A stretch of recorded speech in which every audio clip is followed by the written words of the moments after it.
Thank you, Ahmet and Roman, for inviting me along today. I'll also start by acknowledging my brothers and sisters, the Wurundjeri and Woiwurrung peoples of the Kulin Nations, as the traditional custodians of the unceded land that we are gathered upon today, and pay my respects to their elders, past, present and future.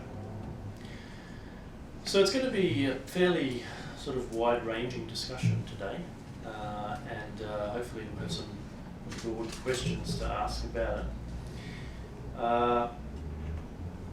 I do like to ask people to put their hand up, and if they have any questions during the presentation, there'll be plenty of time after. No one ever has actually done that, so if anyone would like to start that culture change, please do so. All right, let's talk. So, as Roman has already mentioned, Lucky Country is, of course, the title of a book by Donald Horn, and it's a very long time ago it was published, and the term itself was meant ironically. Donald was not a big fan of Australian politics and social configurations. He thought that, in a sense, we were lucky to be in a country with an abundance of natural resources, lots of land and those sorts of things, but that it wasn't a place where social freedoms, in particular, were well articulated. So the term has mostly been used, not ironically at all, but quite seriously, to describe Australia. So it's interesting to think of those juxtapositions which continue today. So we have a country with a lot of still natural resources, tourism, export-import industries like tertiary education is one of our largest industries. We have a world record. We're the only country in the world that's been for 28 years in a state of economic growth, and we still have the highest median wealth per adult on Earth. So, in that sense, Australia is a lucky country. But there is, of course, the other side of the story as well. So, we'll get to that in a minute. But most importantly, as well, to think about is that Australia is a migrant nation.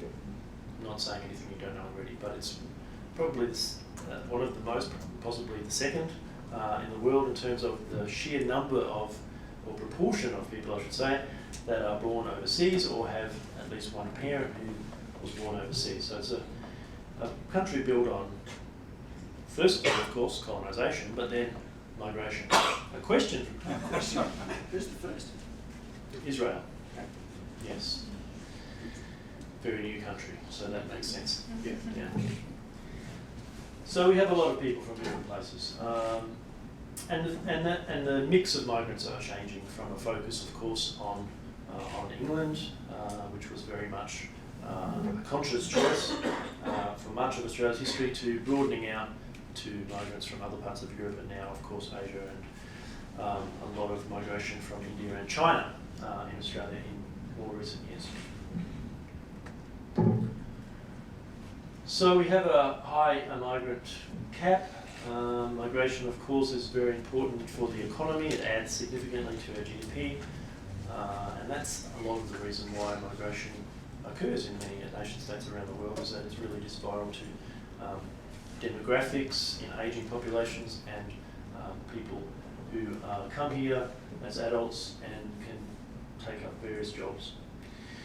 But it does also create pressure on infrastructure. We've seen that particularly in Melbourne and Victoria with the big build to try and deal with some backlogs in much needed infrastructure and road congestion and those sorts of things. So there's pros and cons to migration, but there's no real suggestion that it's going to be decreasing anytime soon in Australia.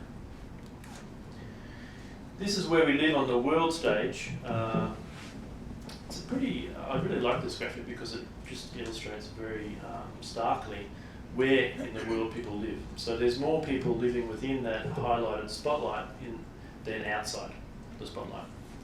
And of course, that doesn't include Australia, but it is very much the neighbourhood in which we exist geographically.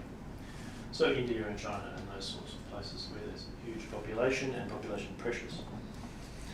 This will be important in the coming decades for us in Australia. As climate change accelerates, we'll have more pressures in terms of migration, both regular and irregular migration. So the reason why Australia may be considered unlucky is very different from the resources, of course, and the economic growth. It has to do with perceptions as well as anything, a number of other things. So increasingly in surveys we see people, and I'll have some statistics coming up soon, expressing concerns about their future, the future of Australia, whether or not things will improve going forward. So not necessarily as optimistic about the future as we may have been in recent decades. Australia lacks a Bill of Rights, which is unusual for a country like, a developed country like we are. We have very bad labour laws on the world stage, contract work and so forth. And increasingly we have a vast array of anti-terror legislation which is not necessarily consistent with equality and equity, which we'll talk about in depth, or human rights broadly conceived. The government also has a lot of mineral rights that are pretty much unprecedented on the world stage, and we see those being exercised in various ways in the mining sector. We don't do too well in terms of our environmental record either, habitat loss, erosion.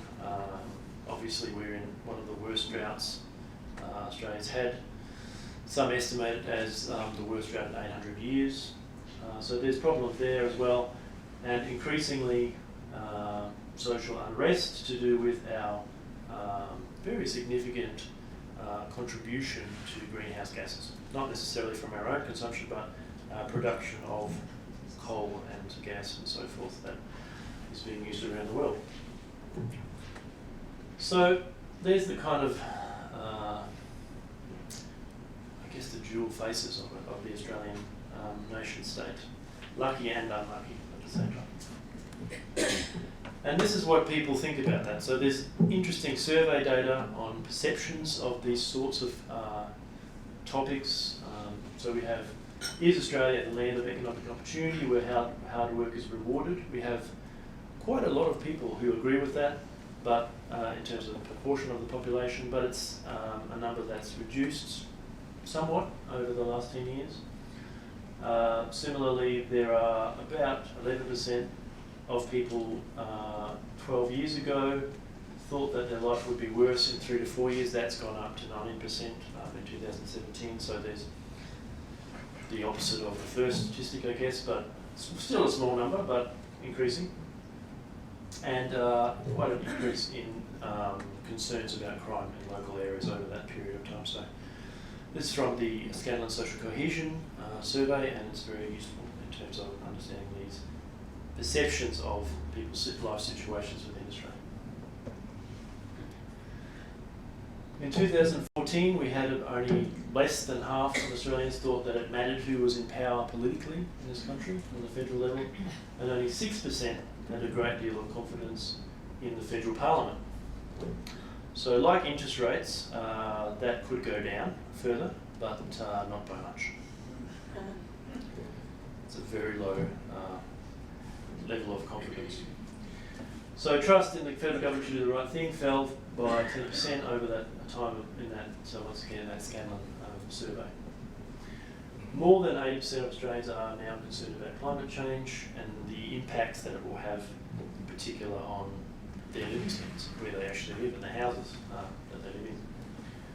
So these are some of the concerns that Australians have at the moment, and not with a lot of trust in the government being able to solve those problems. We also, of course, continue to have inequality in terms of economic inequality here, to start with, as a problem in Australia, even though we are a very wealthy nation. So the highest 1% of income earners earn the same in a fortnight as the lowest 5% receive in a year. There's been increases in wealth in the top 20% that are juxtaposed against a decline in the wealth of the lowest 20% of the Australian population. There are more CEOs named Andrew than women CEOs in the ASX 200. So it's not just income inequality, obviously we have gender inequality issues as well. Only one of the Vice Chancellors in Australia is not a white person, male or female. Mostly males, but some women also are CEOs. And I was visiting him recently in Canberra. He's about to head off to Canada, so hopefully the University of Canberra can help us with those diversity statistics going forward. So yeah, some issues there to consider in terms of that high wealth quotient within the global arena, and also some of those issues we have with government trust and legislative rights in Australia. Some other work from the Australian Human Rights Commission showing a similar sort of thing in terms of leadership of not just ASX 200 but major public institutions and governmental departments. The cultural diversity that we have so much of in Australia isn't reflected in the leadership at the highest levels of various organisations in Australia, and it's an ongoing problem. It's not just a problem of that can be solved by sort of waiting around in terms of a kind of delayed, because obviously it takes a while for migrants to rise ladders, but we have been waiting a while and it hasn't really changed enough. So there are issues with over-representation of whiteness, Parliament, leadership of various institutions. So that leads me to ask questions like, well, what is equality anyway? How do we define that? How do we think about that in the context of the Australian nation state, our cultural diversity, our gender equity, whether our government is representative and trusted by everyone to any reasonable extent. Where we sit on a global stage, but also how life opportunities pan out for various people within Australia. So I think it's useful to think about what we mean when we talk about things like equality and equity. So in this case, what is equality about? Is it about rewarding merit? Is it about meeting needs that are not being met or are unmet at the moment among the population? Is it a sense of sameness? So do we have a kind of a mainstream culture in Australia that is still considered to be the best way of life? And how do we encourage others to follow that, or how do we impose ideas of that mainstream culture on particular parts of the Australian population? So I'm thinking here in particular of impacts on Aboriginal and Torres Strait Islander people. I'm thinking of increasing levels of Islamophobia and referencing to ways of life and un-Australianness and these sorts of things. What is equality measured under? Is it under the law? Is that sufficient? Something else? Religion? Does that come into it? A sense of universal human rights? How do we bring that in? And when we try and address ideas of inequality, what's the benchmark for that? So is it kind of the average Australian that we're trying to reduce poverty to that average? Are we trying to create a sort of privilege that is experienced by the most wealthy, say the top 1% of income earners in Australia? These are questions that arise at a national level, but also in organisations when we think about workplaces and what is the purpose, what is the aim of affirmative action, positive discrimination policies and climates that we're trying to foster. Equality of what is another question to consider. Is it about opportunity? Is it about outcomes? Is it about something broader to do with capabilities, if we're thinking about, say, human rights framework and ideas of a market stand, for example? Is it about access, potential? How do we bring in ideas of autonomy and empowerment, and freedom into not just broad abstract concepts, but into how workplace cultures actually exist today, in how we set up hierarchies and opportunities to enact various desires within workplace settings. Abilities, where do they come in? Choice. There's lots to think about. Potential, I think I mentioned that already. So equality, we're still talking about equality, I haven't even got onto equity yet, but the outcomes that are sought are really interesting, and I think there's a lot of differences in the way people try and set up programs depending on what outcomes they're aiming for. So is achieving equality a wicked problem? So wicked problems, who's heard of wicked problems before? Yeah, quite a few people. So it's popular in some areas of public health and policy making to talk about wicked problems. It isn't really much to do with good and evil, it's just to do with these ideas here. So complexity, uncertainty, and value divergence. So in what sense is a problem actually very hard to grasp in the first place? If we can't get a shared understanding of what the problem is because of these factors, then it's very hard to solve in some way that concern, with, for example, in this case, concerns about equity and equality. So let's talk a little bit about some of these key factors of wicked problems, see if that aids us a little bit in understanding what we're trying to solve. So complexity, that's a big one to grapple with. First of all, the complexity is in the terminology itself. So people sometimes talk about ideas of equality and others talk about ideas of equity. So equality is often considered to be a sort of sameness, equalness obviously, but not necessarily bringing in ideas of justice and fairness into that, which are coming much more with ideas of equity. So differences, we start with differences, then we try and interpret what those mean, whether they should, in some sense, be there or not, and if they shouldn't be there, are they unfair? And if they're unfair, what can be done about them? Are they something that we can avoid? Is it an inevitable aspect of physical ecosystems or perhaps social systems that are very hard to create change within? So these are the key ideas.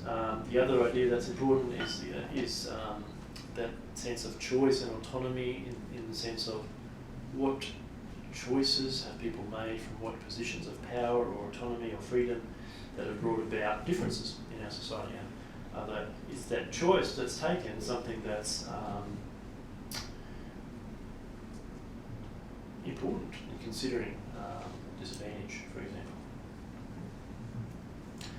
There's been a recent court case. I'm sure there's some people in this room that know more about it than me, but the High Court recently made a ruling in relation to some questions to do with exactly this.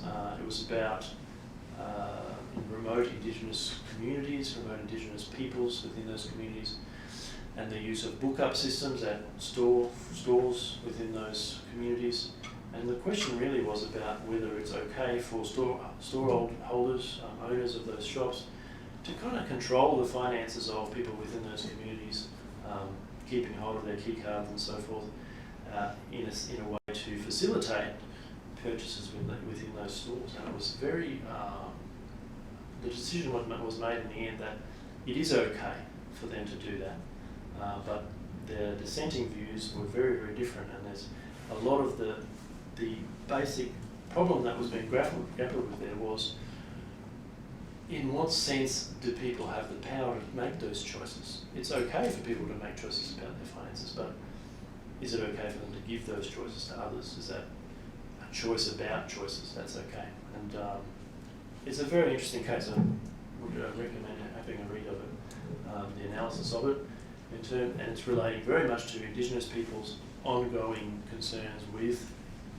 how government and wide society interacts with us and our choices and autonomy in those interactions. So another interesting thing to think about is opportunities as something that are kind of static or something that we can change through revising and transforming structures such as workplaces. So this is a workplace example. So if we selected randomly a bunch of people, 100, 1,000, 10,000, doesn't matter, and allocated them 70% of the world's wealth, would that be equality in some way? I mean, we know that already. We have a small number of people, about that number, that own 70% of the world's wealth, companies usually with people behind them. They're not randomly selected at all, obviously. They're very much coming from certain parts of the world and certain backgrounds and certain genders. But if we were to reallocate all of that to just anyone in the world, that would in a sense be fair, wouldn't it? But in another sense, it's a very static approach to equality or equity of opportunity. And something that the philosopher Andrew Sayers, another Andrew, there's a lot of philosophers who are called Andrew as well. I think probably more than women too, I'm not sure, I haven't checked, but that's another issue to think about. He's saying, this quite a dense quote, is that equal opportunity policies do not render the unequal opportunities presented by an organisation's range of jobs equal.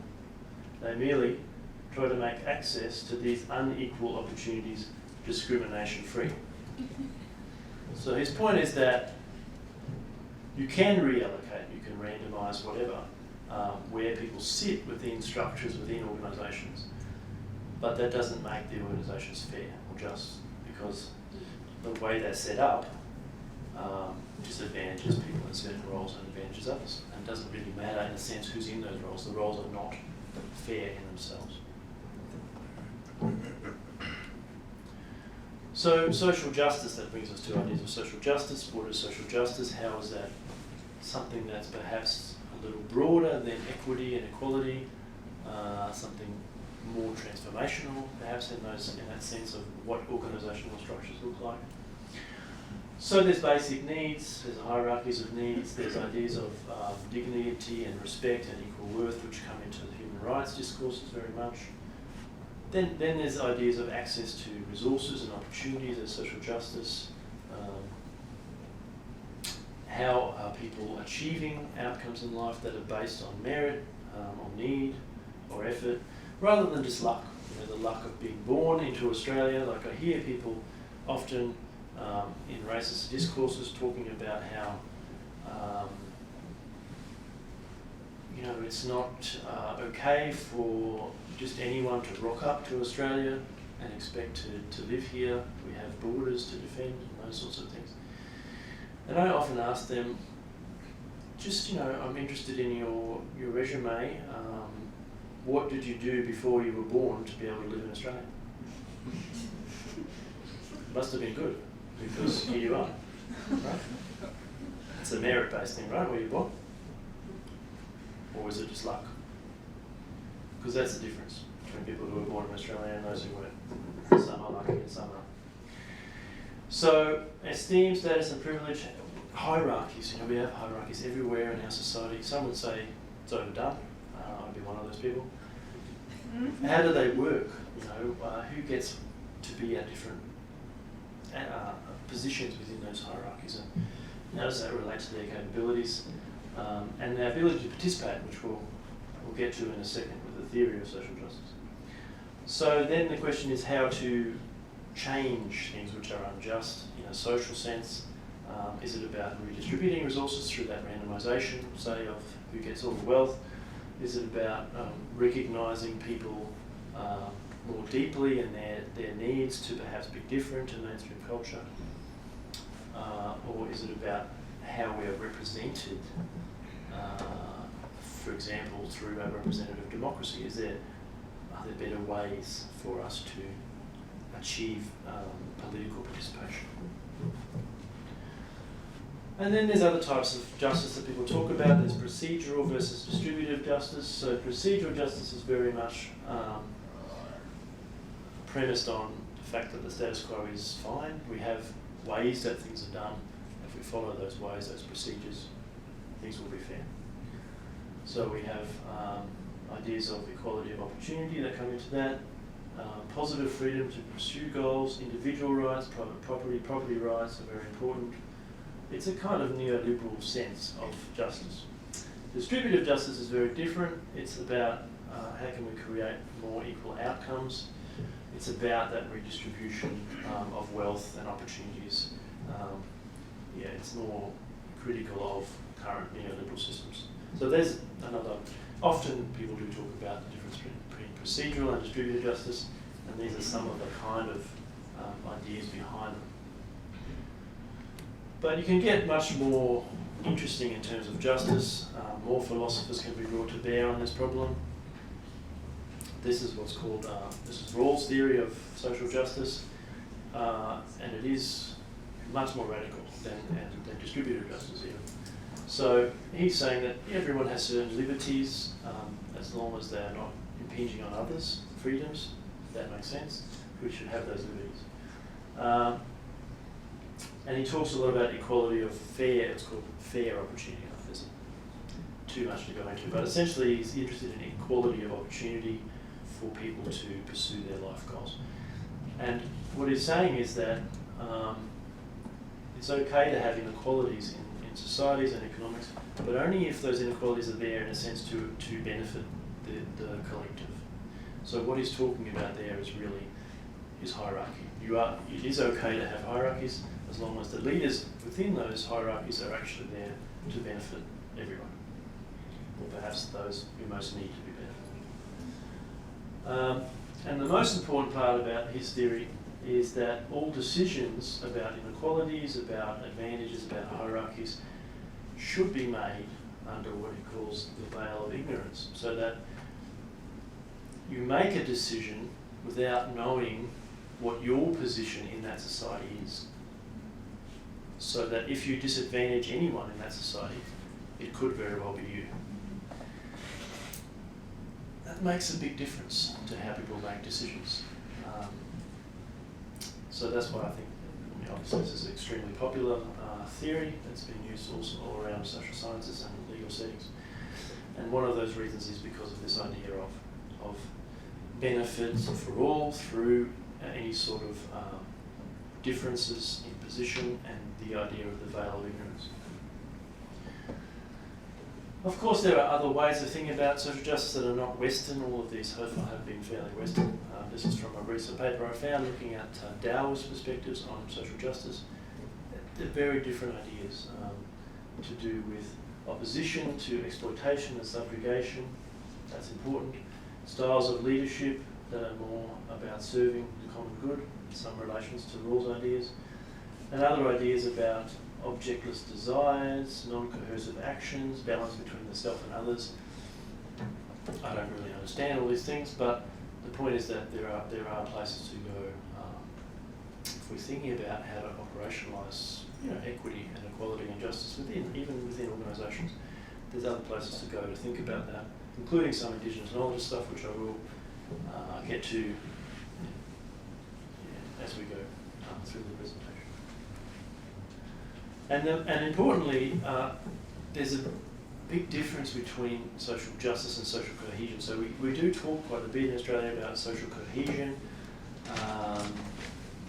and usually in the same conversation we're talking about multiculturalism as well, and those sorts of ideas.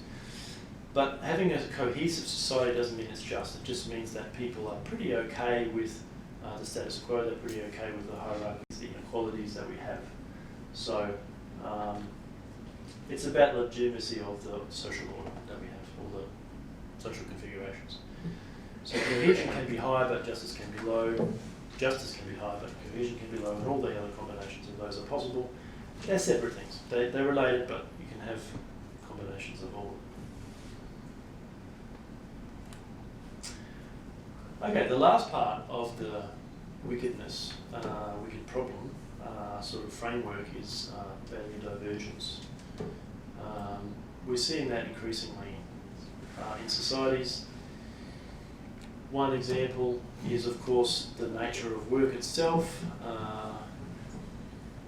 Within rising unemployment, there's increasing stigma attached to the unemployed, and a kind of a And we've been hearing about this quite a lot from our federal politicians recently in relation to protests and civil disruptions and unrest. This sense that the unemployed are somehow the ringleaders of political protests in Australia. So there's a lot of kind of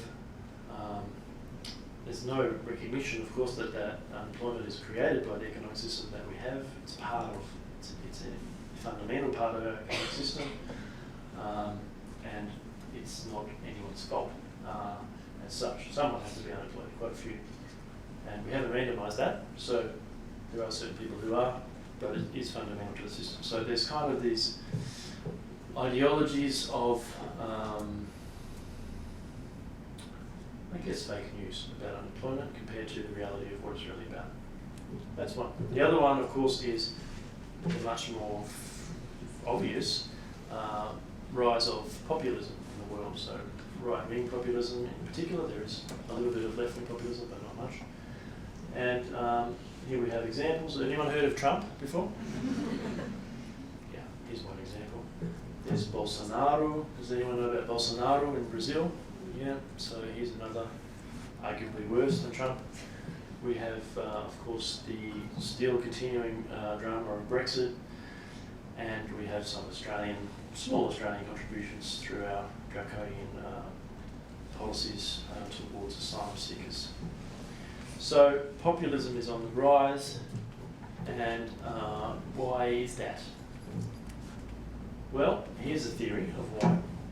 Populist parties thrive when we have economic downturns like the global financial crisis, when there's peaks in migration, particularly irregular migration, people seeking asylum, and that populist parties rely on support from relatively poor, uneducated, working class, you can say, or unemployed voters. So that makes sense to people, right? Well, that's wrong. All of those things are wrong. Actually, populist parties can thrive very well in times of economic prosperity. Their popularity can go up as the economy improves. They can thrive when there's low migration of any sort. And they often attract support from above average income voters who have what in psychology is called the fear of falling effect. So the more you have, the more you're scared you are that you will lose it. Actually, the less you have, sometimes the less fear and anxiety you have, certainly about losing things.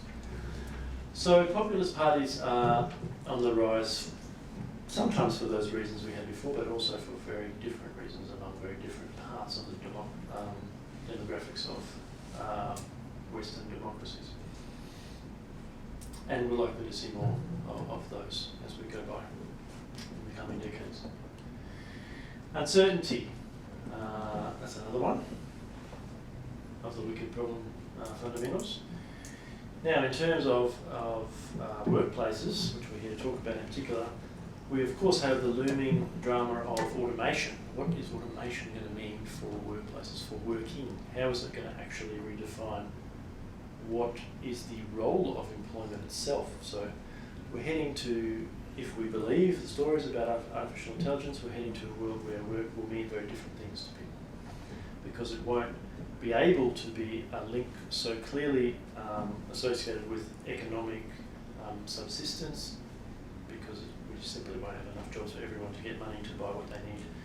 We're going to have a different model of work that's more about the importance of work as a meaning-making activity for us in collaboration with other people in our society. So there's various levels of susceptibility to automation according to this study.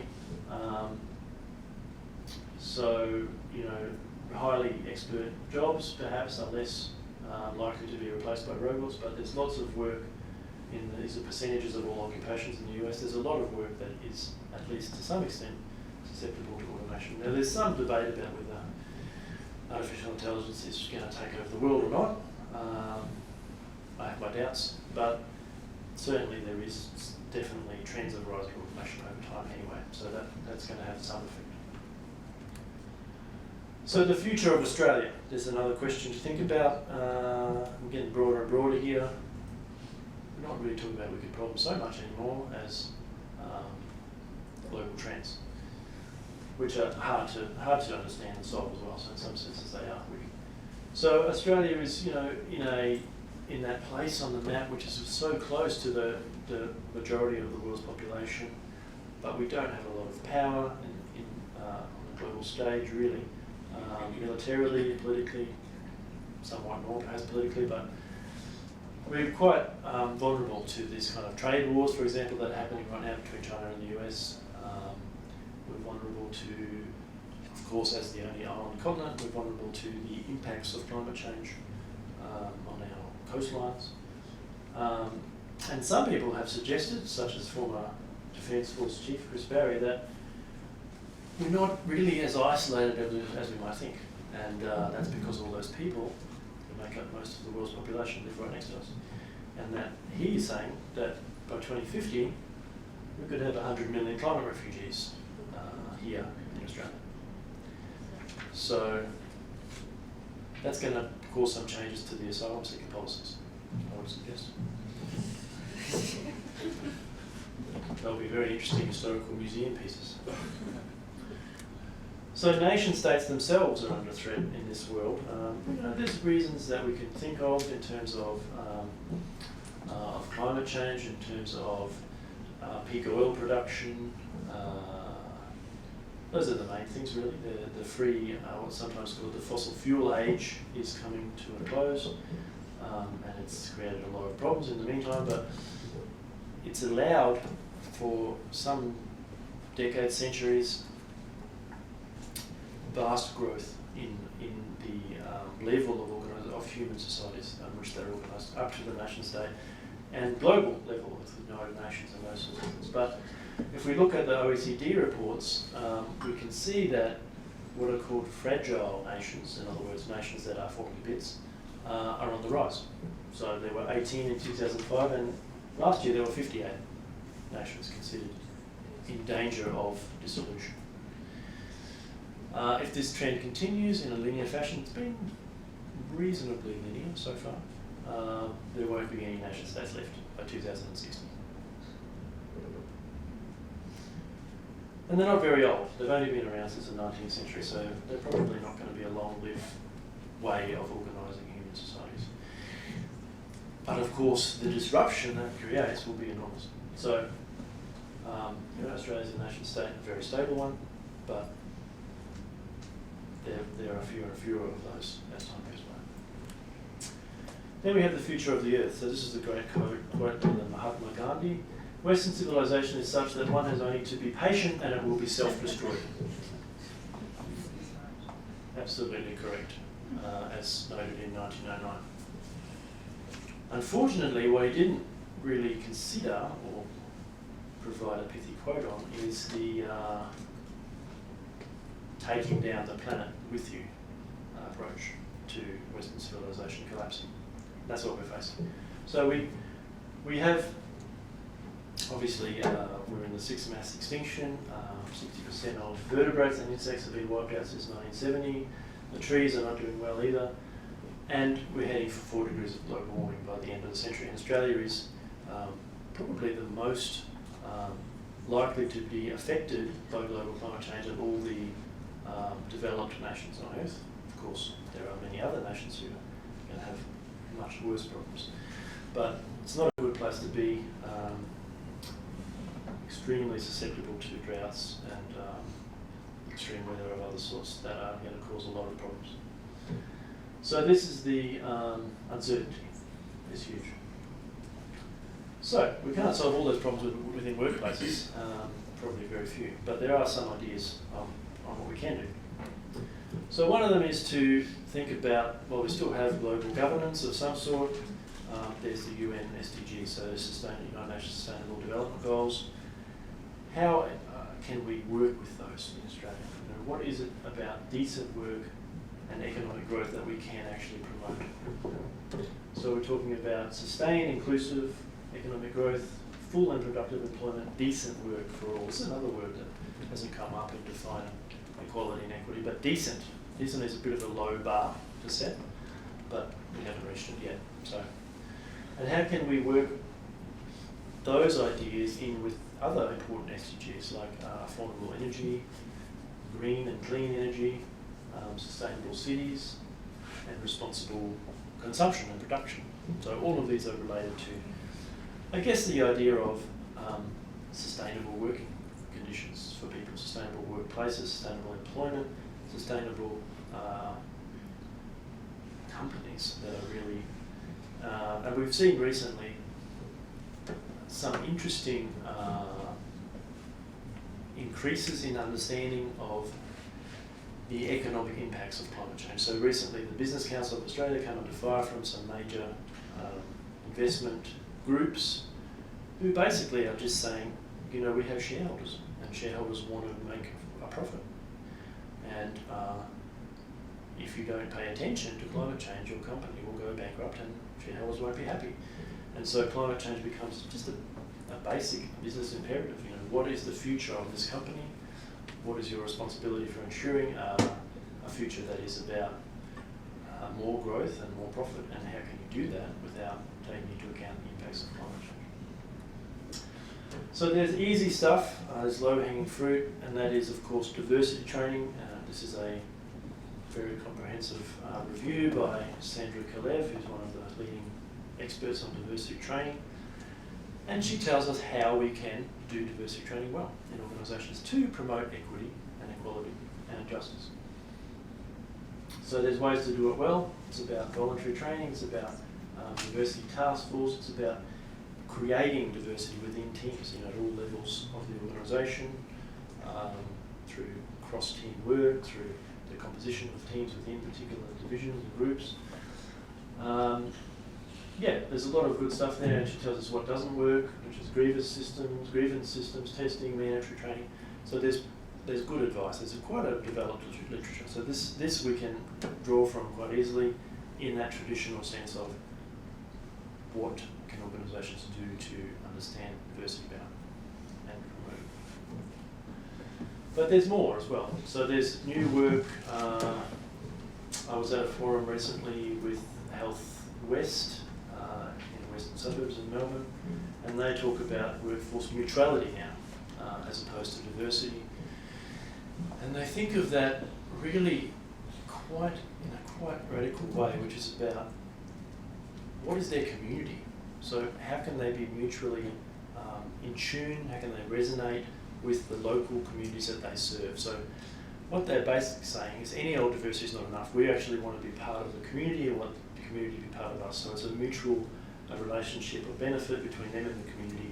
And if the people in the community are not part of their organisation and vice versa, something's wrong. They need to fix. So the diversity can't just come from anywhere. It's not about, I guess, global recruitment anymore. We had a forum on economic inclusion, and part of that was really about workplaces and what can be done on them, with them to create a sense of neutrality. So I want to talk a little bit about that. So innovation, enterprise, procurement approaches, so not just diversity training within organisations, but what happens outside of, how are workplaces able to grow their local communities essentially and be part of those in that mutual way. What is the role of other approaches to increasing people's ability to be part of the workforces, and also how can we kind of help people to benefit from the skills that they already have. They might not be employed, they might not yet be within workplaces, but there's a lot of skills out there that can be leveraged in terms of creating from the ground kind of new opportunities for meaningful work that contributes to communities, work that is also economically of some benefit to those involved. So volunteering networks, growing community-owned cooperatives, these sorts of things. You know, we're heading towards, as has already happened in the Netherlands, for some banks there, you know, we're about to have negative interest rates. That means I pay you to borrow money from me. I'm a bank and I pay you to borrow money from me. That's how desperate the economy is at the moment. And obviously this is going to lead to another GFC soon enough.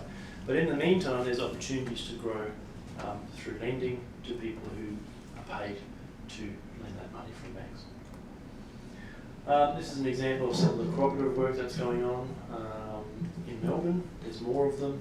People are, and you know, cooperative doesn't have to be something separate from what we already have. It can be, you know, I have a sphere of influence over my team or my division or this department. How can I make it a more cooperative place to work? You know, what is the balance of the hierarchy and the idea of communalism or cooperation within this place? You know, is it the right balance? Is there a new balance that I can help to foster?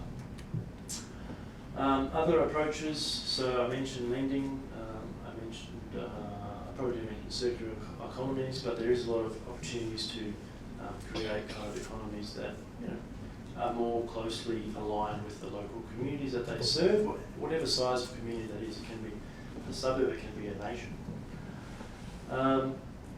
These are just general ideas that it's probably not within many of our spheres of influence, but you know, what is the role of unions in workplaces? They've been greatly reduced over years, but they can be revitalised for this kind of neutrality work. And how do we basically grow events like this? You know, the networking potential of these sort of events is really one of the most important ways that people find workplaces and then are able to influence those workplaces. So there's a lot of opportunities for that, as well as, of course, the connections with experiences that migrants bring and the benefits and skills and abilities that migrants bring to Australia are vastly under appreciated at the moment in workplaces, and some of that is framework based, other parts of it are to do with racism within employment context. But we are missing out on those benefits, and we really need those, I think, in the current economic climate and uncertainty of the future of Australia. This is just one example, the goofynet in Spain that was very successful. It's just a round-up building of networking between just people using a particular communications platform. Created a whole bunch of new businesses and jobs. So this is the power of networking. It doesn't have to be ground-up, collaborative, completely divorced from organisational contexts that already exist, but certainly there are a lot of potential for this cooperative growth to go on. Yes, I thought you had a question. No, we've done that already. We've done the one question. So broader ways forward. We need to do something about Australia's democracy. It's not in good health. People don't trust governments. You know, people don't feel that they are able to contribute to decision making, or it matters who's in power, those sorts of things. And there are experiments around the world that have been going for some time about quite different ways of doing democracy. So there's participatory democracy approaches in Brazil, in southern Brazil, in a place called Porto Alegre. They have been doing participatory budgeting for some time, and something happened in that city that was considered to be impossible by economists around the world. The people in the city voted to increase their own taxes because those taxes were being used for things they thought were important, that they had influence over. That's what participatory budgeting is about.